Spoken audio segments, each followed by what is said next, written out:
Hello, everybody. This is going to be our first appearance of Darrell in the courtroom.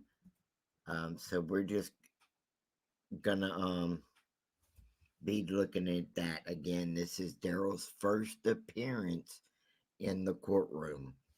So we had his interrogation. They've arrested him, and now we're here at this point. All right. Thank you. You can be seated.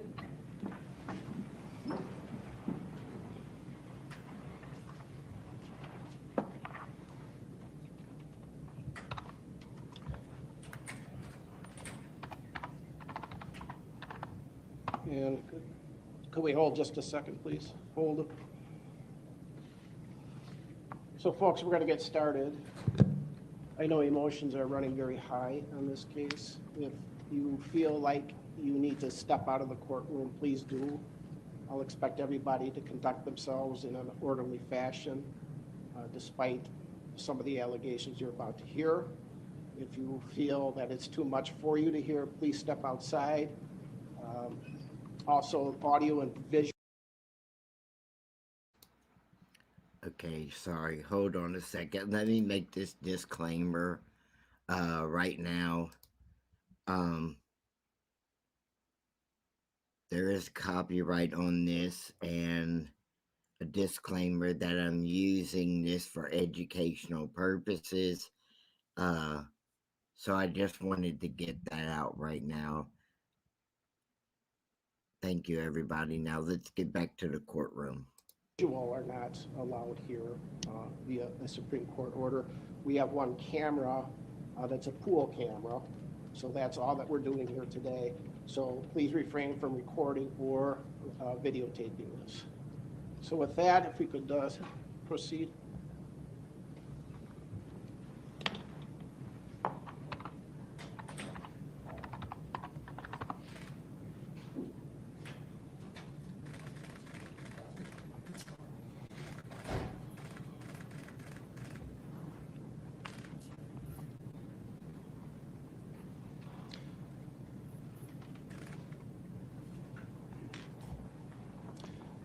This is case number 21 CF 1848, State of Wisconsin versus.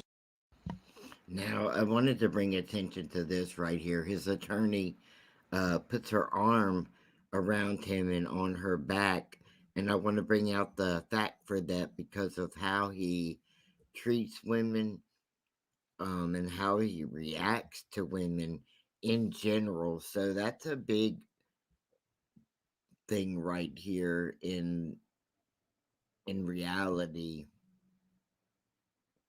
Um, he tries to use and play women, and so I wanted to bring that to your attention. The actions of the lawyer placing her hand on his back is a big deal. Darrell Brooks. Matters tabbed to Judge Lau. Appearance by the state, please. Good afternoon, Commissioner Sue Opper and Leslie Basie, appearing for the state of Wisconsin. Thank you. And for Mr. Brooks. Darrell Brooks appears in person in custody with attorneys Anna Keyes and Jeremy Perry. Good afternoon. Good afternoon to you. And we are here on a criminal complaint that's now been filed. Mr. Perry, will Mr. Brooks acknowledge that he has received a copy of that complaint, and will he waive its reading in open court here today? We have received copies of the criminal complaint. We waive formal reading. Thank you. It may at some point be relevant, but the address on the complaint is accurate. That's right. Thank you. And Mr. Brooks, I have reviewed a copy of this criminal complaint. I will find it does state probable cause as to each of the 5 charges before you. You're charged in count 1 with first-degree intentional homicide. That's a Class A felony, and that has a maximum possible penalty of being sentenced to imprisonment for life. That's for victim A. Count 2, first-degree intentional homicide regarding victim B, is a Class A felony. Again, the maximum possible sentence is a sentence to imprisonment for life. Count 3, first-degree intentional homicide regarding victim C, is again a Class A felony, and that's punishable by A sentence to imprisonment for life. Count 4, first-degree intentional homicide regarding victim D. Again, is a Class A felony. That's punishable by a sentence to imprisonment for life. Lastly, count 5, first-degree intentional homicide regarding victim E is a Class A felony. That is punishable by a sentence to imprisonment for life. As those are felonies, you're entitled to have counsel. You're entitled to have also a preliminary hearing. And I, again, have found probable cause to each of the 5 counts upon my review of the pleading. So we will turn to Attorney Opper for her bail recommendation. Thank you, sir. As to bail recommendation, Your Honor, I'd like the court to be aware of a prior criminal history as it relates to Mr. Brooks. I can advise the court he has arrest record from 3 states to include Wisconsin, Nevada, and Georgia. Starting with the state of Wisconsin, the record begins in 2000. There was a conviction in that year for substantial battery, party to a crime. A prison sentence was imposed but stayed for 3 years probation and 6 months condition time. 2002 conviction for possession of marijuana as a repeat offender, sentenced to 50 days in the House of Correction. 2003 misdemeanor conviction for resisting obstructing, sentenced to 20 days in the House of Correction. 2005, there's an arrest from Langlade County. Ultimately, he was convicted of a county ordinance violation for disorderly conduct.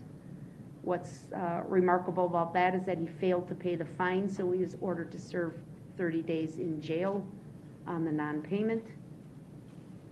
2009 Manitowoc County conviction for obstructing an officer, sentenced to 2 days jail time served.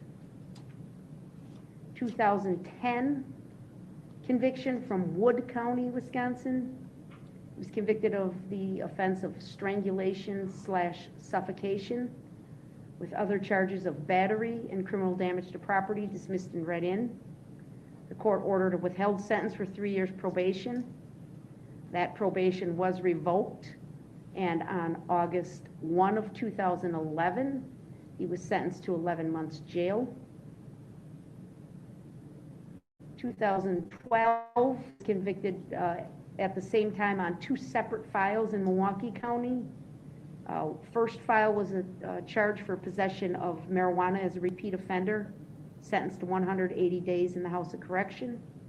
The second file, he was convicted of misdemeanor bail jumping and misdemeanor possession of THC, also sentenced to 180 days in the House of Correction, concurrent to the other case and concurrent to each other.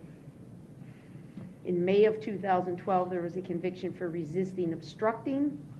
He was sentenced to 37 days jail consecutive to the earlier sentence imposed in April of that year. He's currently pending on 2 charges in Milwaukee County. 2020 CF 2550, he's charged with 2 counts, second-degree recklessly endangering safety while armed, and 1 count of felon in possession of a firearm. The date of that offense, or excuse me, all 3 offenses, is July 24 of 2020. It's believed he was arrested shortly after that incident and remained in custody in the Milwaukee County Jail until released on bail there for reasons of a speedy trial violation on March 3 of 2021. Bail at that time was lowered from $7,500 cash bail to $500 cash bail. In that case, Your Honor, it is alleged that he got into a fight with his nephew. The defendant fired 1 round from a handgun toward the vehicle that his nephew was in. The vehicle was occupied by another person, and that accounts for the 2 charges of reckless endangering safety.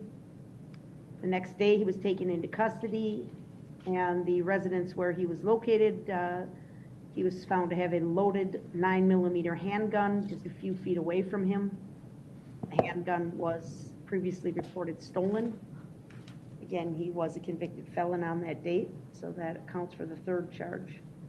He's also currently pending in Milwaukee County case number 21 CF 4596. That has a date of offense of November 2, 2021. He's charged there with resisting, obstructing, felony bail jumping, second-degree reckless endangering safety in a domestic violence situation, domestic DC, and domestic battery. The allegations in that case, Your Honor, are that he struck the mother of his child in the face with a closed fist. Then as she was walking away from him, he intentionally ran her over with his vehicle. The vehicle in that matter described as what's believed to be the same maroon 2010 Ford Escape used in the allegations in this case. Police went to his home and found him getting out of that Ford Escape. The defendant ignored their commands to stop, and he tried to run into the house before he was apprehended. There's a long history of flight, obstructing, bail jumping type behavior, Your Honor. Now, if you were listening, she was describing an event in the same Ford Escort in which he had gone after the same woman that he's gone after in the day of the parade. The girlfriend is what I refer to her as. And I believe, I don't think she mentioned it here, but I believe it was told to me either by someone who is close to the victim. I believe the person who told me this was close to the victim, said that in that incident right there that she just got through talking about, running down the girl with the red Ford again, in that time he broke her leg. And that lady didn't say that this time, but I believe that is the event.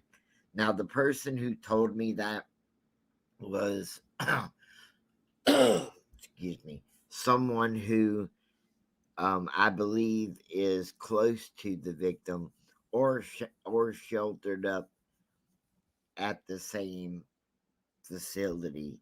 Um, and I'm not going to disclose any more about how it came to me. But I will say that he has hit the girlfriend before and broke her leg with the Ford Escort, not Escort, Explorer.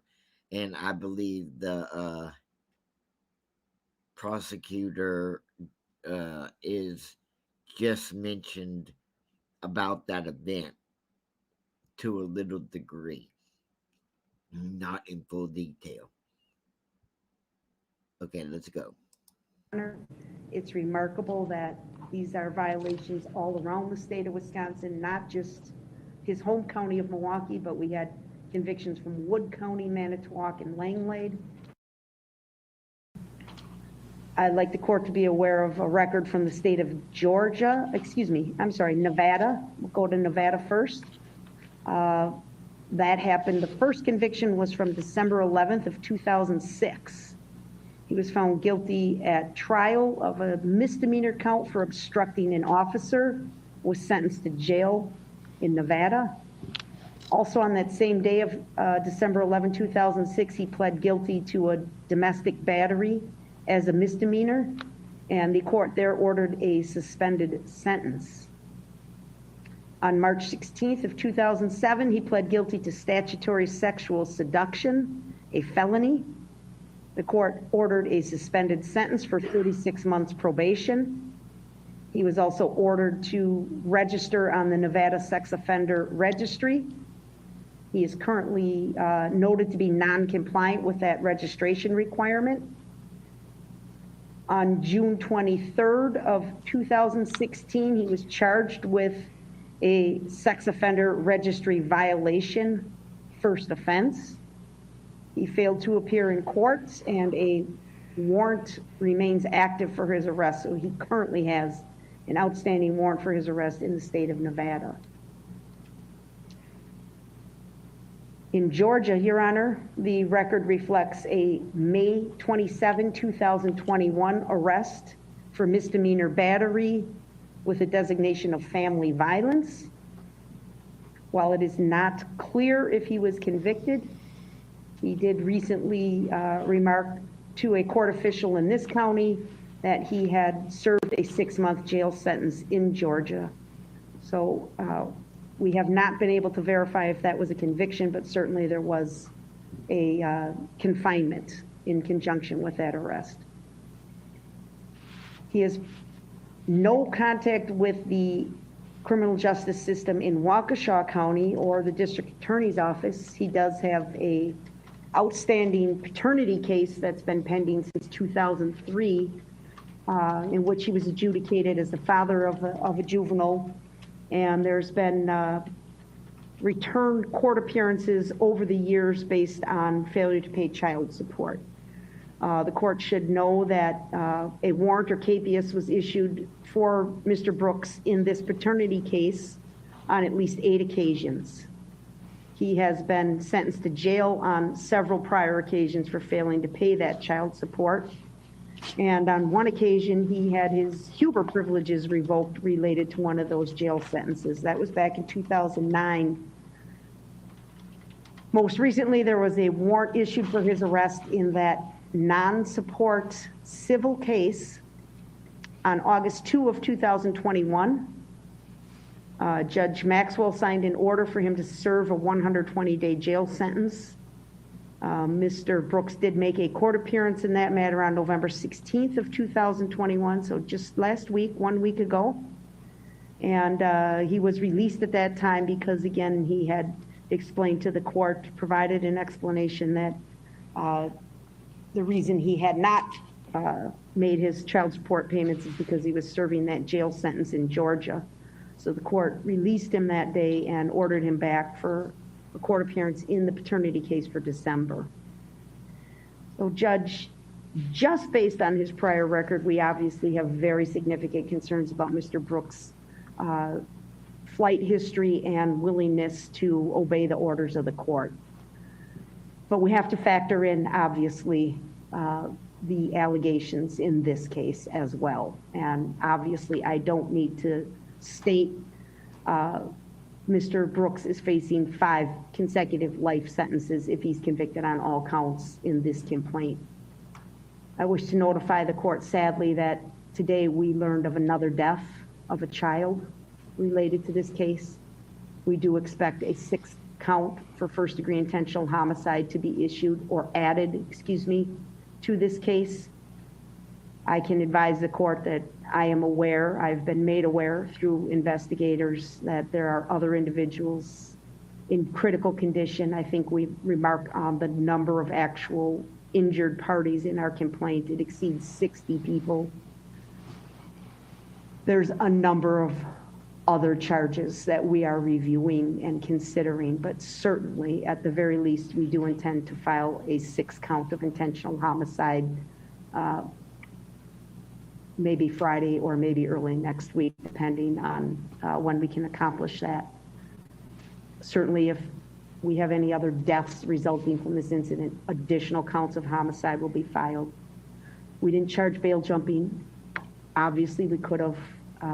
We have focused our efforts to date on the immediate concern, and that involves the loss of life that is alleged to have occurred through the conduct of Mr. Brooks.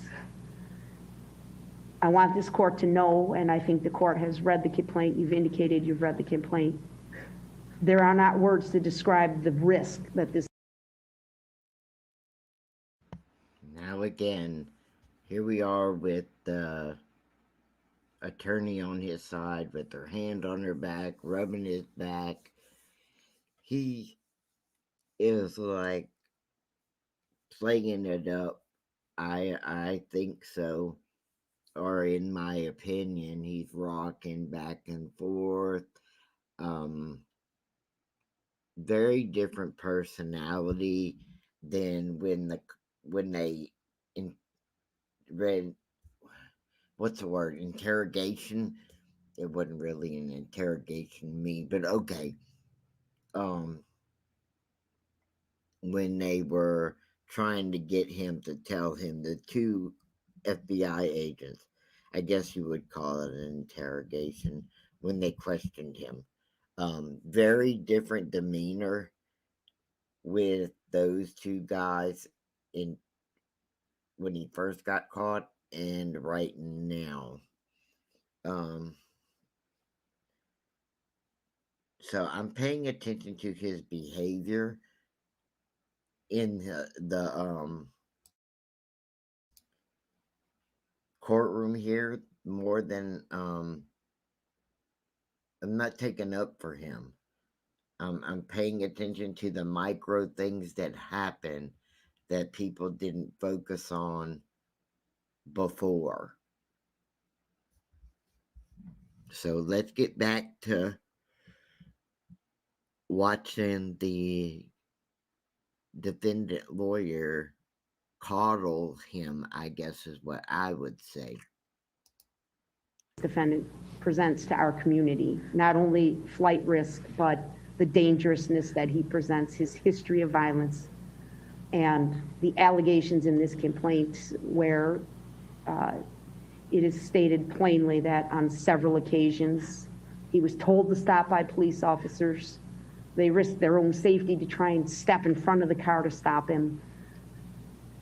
Everything was done to get him to stop, and he just simply continued down the roadway, causing death and destruction in his path. So I am advocating for a significant cash bail, Your Honor. I'm asking for $5 million cash bail. I know that's a large amount of money, but I think it is warranted on this history, and I think it's warranted when the court considers, if convicted, Mr. Brooks will spend the rest of his life in prison. Thank you. Thank you. Attorney Perry. Thank you, Commissioner. When this court determines what amount of monetary bail is reasonable and necessary to assure.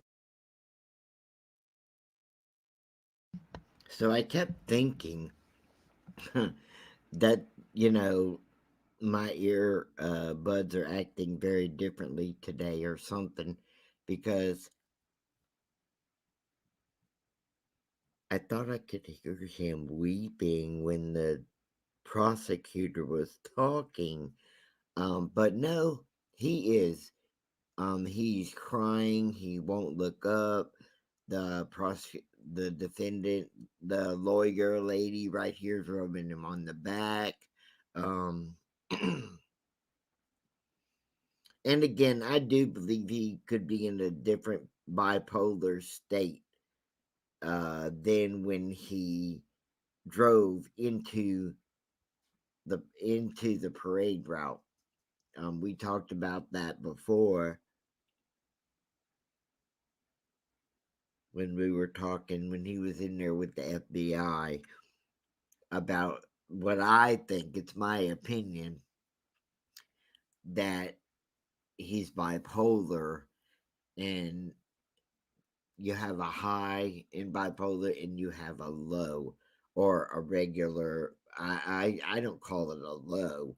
I think it's normal and then abnormal behavior, and that abnormal seems to be highly active, and the normal one it just could be how they are. It's very different. Um, and I think that's what we could be seeing here. But I do believe this could be an act as well. Mr. Brooks's appearance in court. I guess at today's hearing, the only thing I would add for the court's consideration is that Mr. Brooks is financially indigent, does qualify for public defender representation, and that individual circumstance must be taken into account.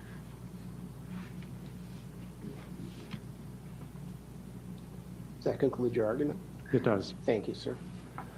So, first of all, let's get to conditions of bail. The monetary portion is called bail. There are conditions, though, in bail. And first, I am going to order, sir, level 4 monitoring through WCS if you do post bail. You're not to leave the confines of the state of Wisconsin. You are only to be released on a business day during business hours. This is the highest ranking sheriff, deputy sheriff. I would like your opinion. I would like the sheriff's department to notify WCS if he bails out, that he's to immediately go over to WCS. So would it be asking too much if I had somebody from the sheriff's department contact during regular business hours WCS to let them know that he's being released? Then I'm ordering then that the sheriff's department contact immediately upon Mr. Brooks walking out the door, if that should happen, that he's on his way to WCS, which is literally a block away. If that does not happen, I want to make sure that people are aware that he did not get on the GPS monitoring device, which I am ordering. I'm ordering him to pay for that as well. Again, he's only to be released on a business day during business hours, with the sheriff's department agreeing to contact WCS. If WCS does not have Mr. Brooks come in with a matter of minutes, I would like them, I'm ordering them to then contact the sheriff's department of that. I am ordering, sir, that you not operate a motor vehicle. You may not possess any dangerous weapons or firearms. You are not to have contact with the families listed in the victim identification sheet. You are to only disseminate that information to your lawyers.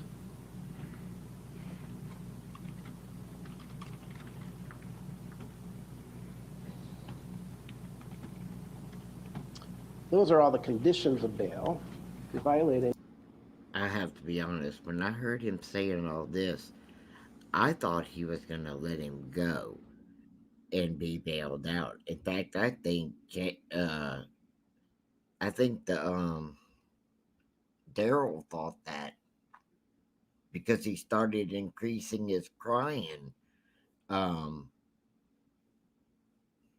I was like talking to, the computer, like, you ain't about to let him go, are you? For real? Because I guarantee you that if Darrell, after what he just did, gets 2 inches of open air, you'll never see him again.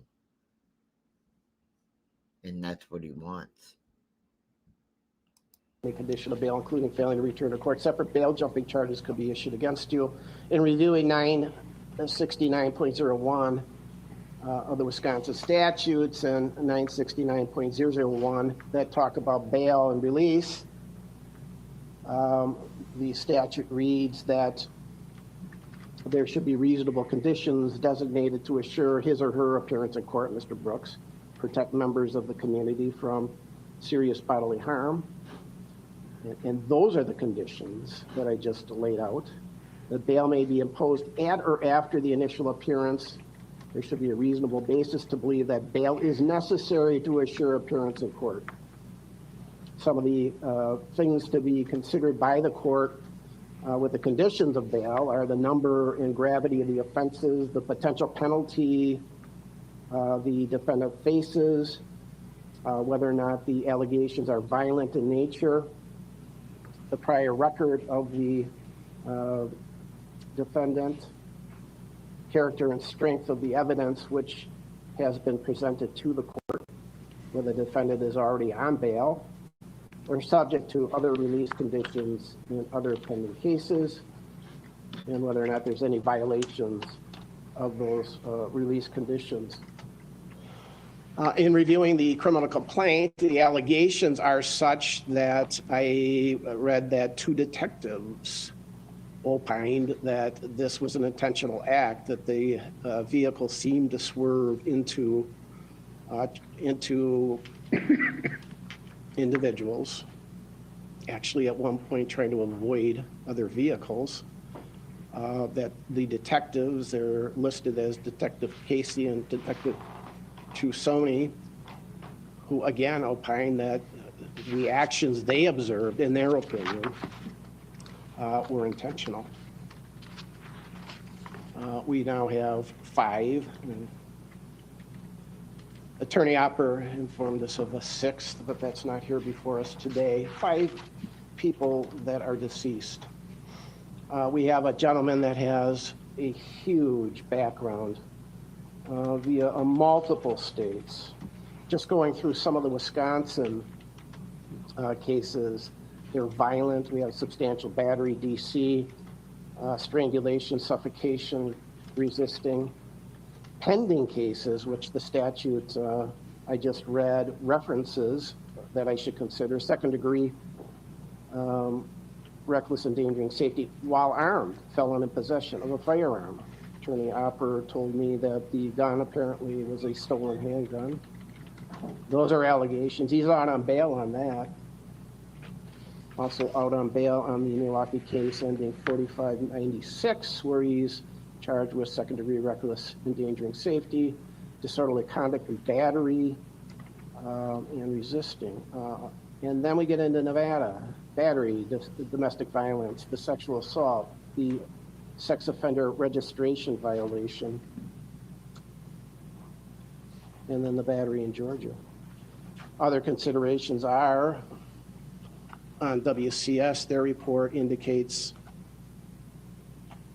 level 4 monitoring, which is the highest level of monitoring that we have. And in that report, it does indicate there have been failures to appear other than 2 years old, and then sentenced to incarceration prior, yes. Current violent felony, yes, or offense, yes. Pending charges at the time of this offense, yes. Prior misdemeanor convictions, yes. Prior felony convictions, yes. Prior violent conduct or conviction, yes. Prior violent convictions, 3 or more. So there have been missed court dates, although none in the past 2 years, but then we just heard about a rather significant duration of a 6-month stay in Georgia, in custody there. In the recitation by Attorney Opper, we have things that causes the court some pause for concern: resisting. Again, these are things that would cause me to feel that this gentleman does not follow rules very well. Orders of the court, orders of society, resisting an officer. There's a bail jump in 2012. There's a bail jump charged in the 4596 case. There is in the 2550 case, again, the felon in possession of a firearm. All those things are just societal, legal issues, also orders of the court in some instances that are not being followed. While out on bail on 2 rather significant allegations, we are now faced with 5 counts of first-degree intentional homicide. So when I look at that, I look at the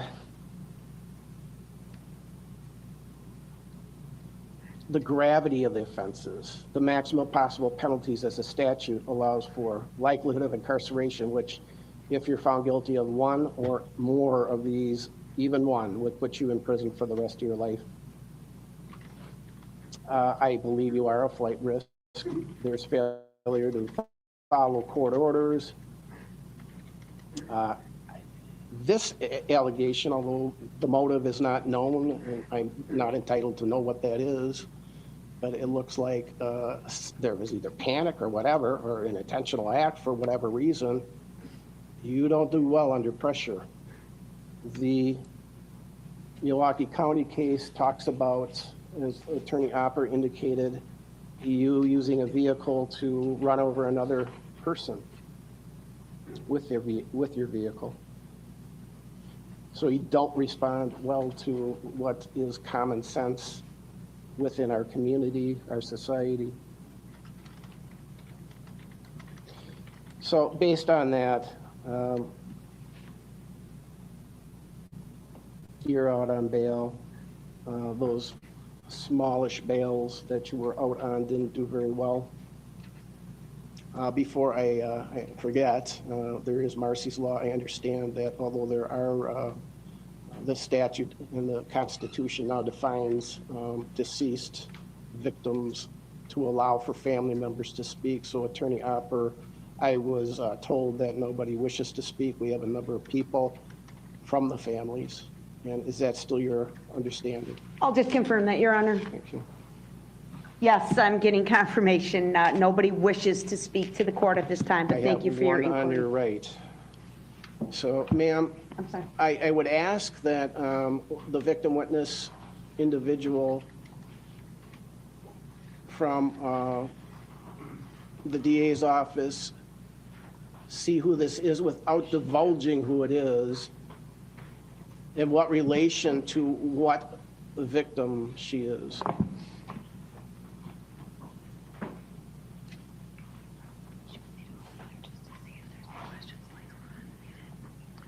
Let's have Gary report back to us. Yeah, go talk to Gary before she talks to the court.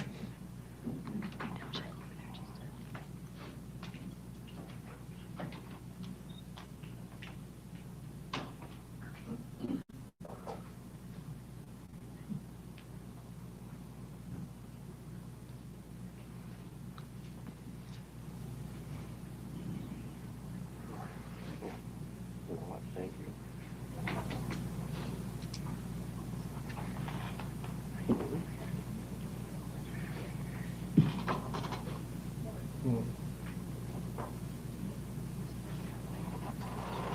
Sheriff's Department for a warrant.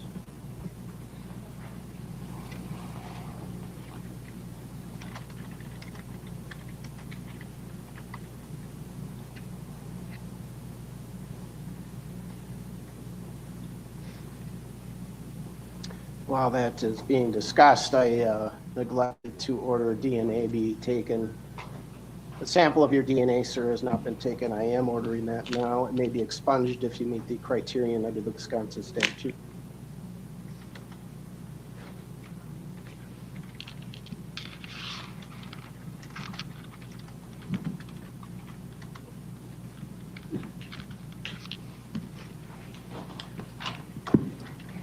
Attorney Basie, where are we? We're fine to proceed. She does not wish to give a statement. Thank you for checking. Thank you, ma'am.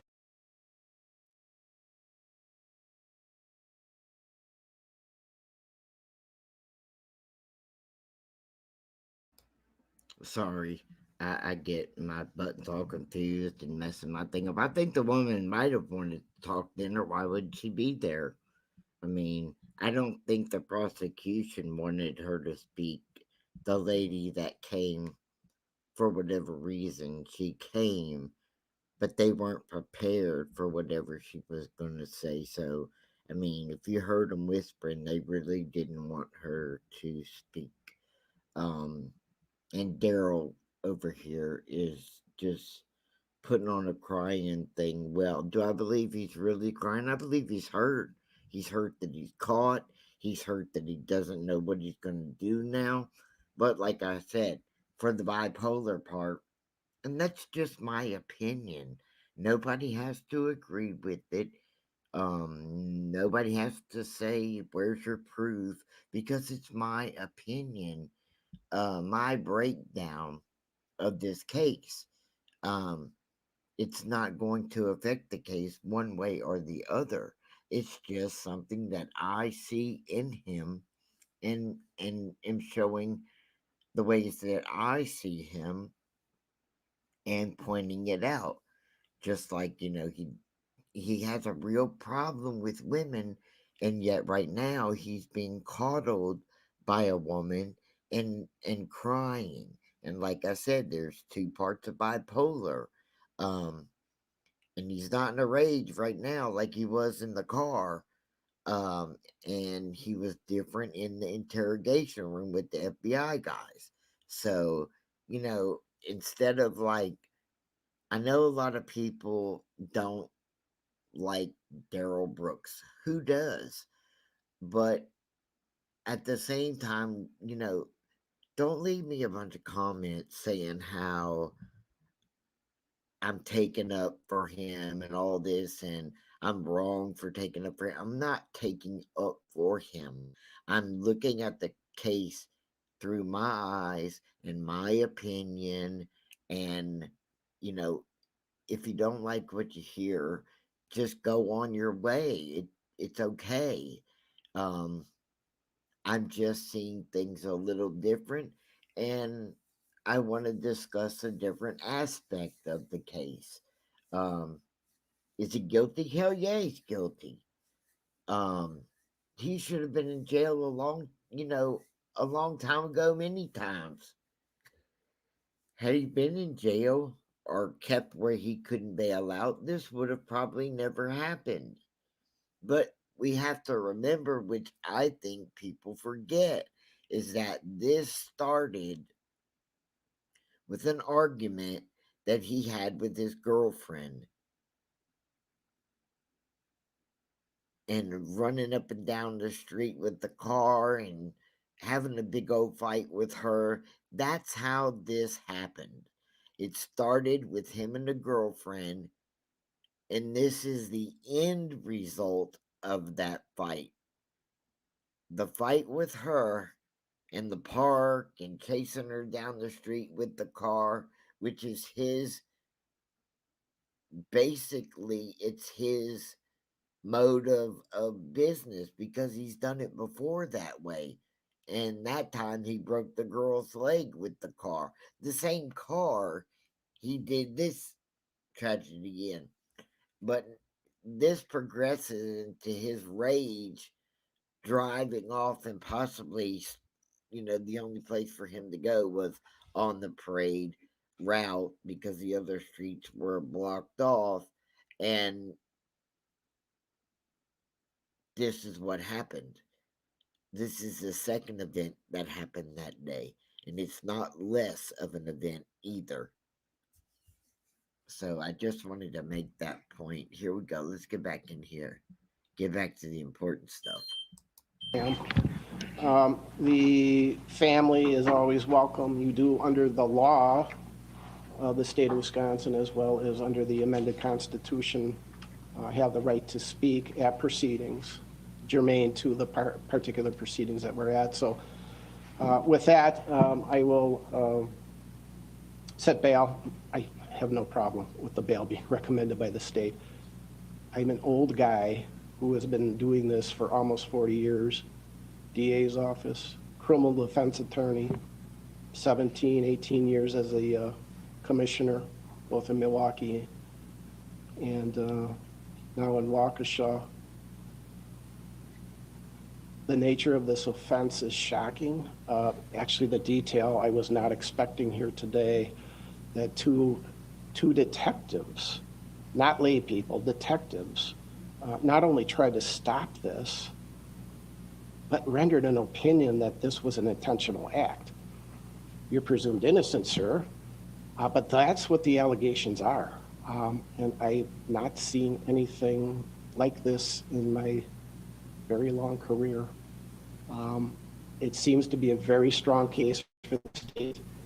Likelihood of incarceration, which is the other aspect of bail, is absolute. If you are found guilty of any one of these, a multitude of them, it's a life imprisonment sentence that must be meted out.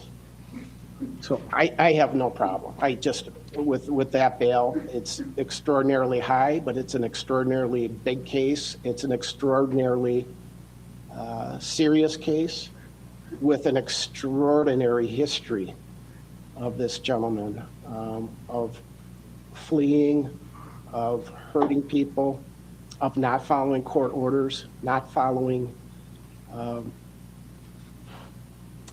criminal laws, not following just your societal norms. So I know that that's extraordinarily high bail. It's warranted here, and I am setting cash bail in the amount of $5 million. And with that, we're going to select a preliminary hearing date. Attorney Perry, time limits. Commissioner, we would be waiving time limits. We did $5 million cash bail for 39-year-old Darrell Brooks, now criminally charged with 5 counts of first-degree intentional homicide following the mowing down of parade participants Sunday during the Waukesha Christmas parade. But Ben, before we get to more details of exactly what happened right now in the courtroom, as you're still looking live at Darrell Brooks sitting there with his attorney, We have to get to the heartbreaking news that was just announced by Waukesha County District Attorney Sue Opper that a 6th fatality has been announced, and it is in fact a child. He's facing 5 consecutive life sentences for the charges that are on the books right now, but you would expect a 6th charge of first-degree intentional homicide to be added. We're also learning that the number of injured has risen. This was details inside the criminal complaint that just came out. Now up to 62 people who were injured after an SUV barreled through this holiday parade on Sunday. Darrell Brooks, you can see him, his head down throughout this hearing, and you could hear the sobs from in the courtroom, both from him and family members of the victims who are there inside the courtroom right now. And we heard a very lengthy criminal history that was read out, not only 3 different states, but 4 different counties here in the state of Wisconsin. And there you can see him looking straight back to the gallery where there are members of family members who are deceased from this parade as they now lead him back towards the jail. Darrell Brooks is facing 5 consecutive life sentences with these charges, likely 6. Sue Opper did indicate the fact that she was going to be filing that 6th charge for that 6th fatality that she just announced. But as you mentioned, a lengthy criminal history. It took Sue Opper about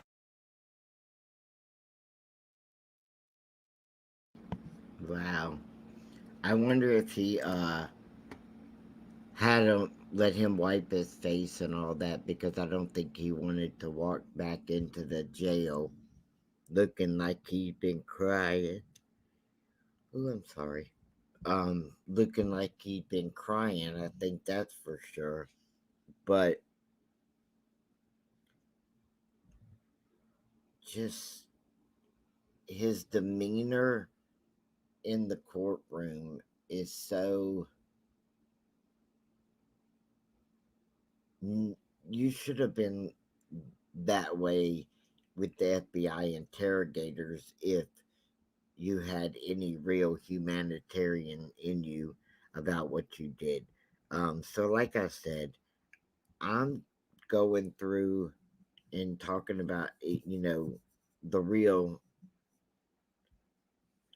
things I see in him that we probably all missed as we were, when the court case was going on. We were just wanting him to be, oh, guilty, guilty, guilty, and then you miss hearing all the important details. So, with that said, I'll see y'all next time. Have a good night, and if y'all have a good Christmas.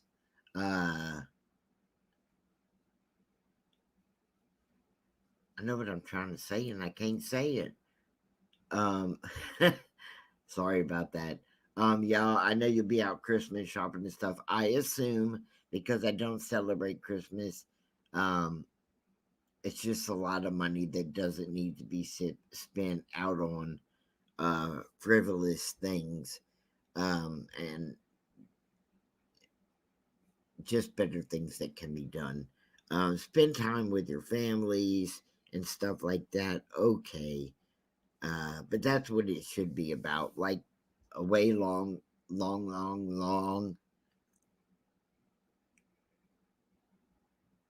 time ago when families had dinners together and just were happy.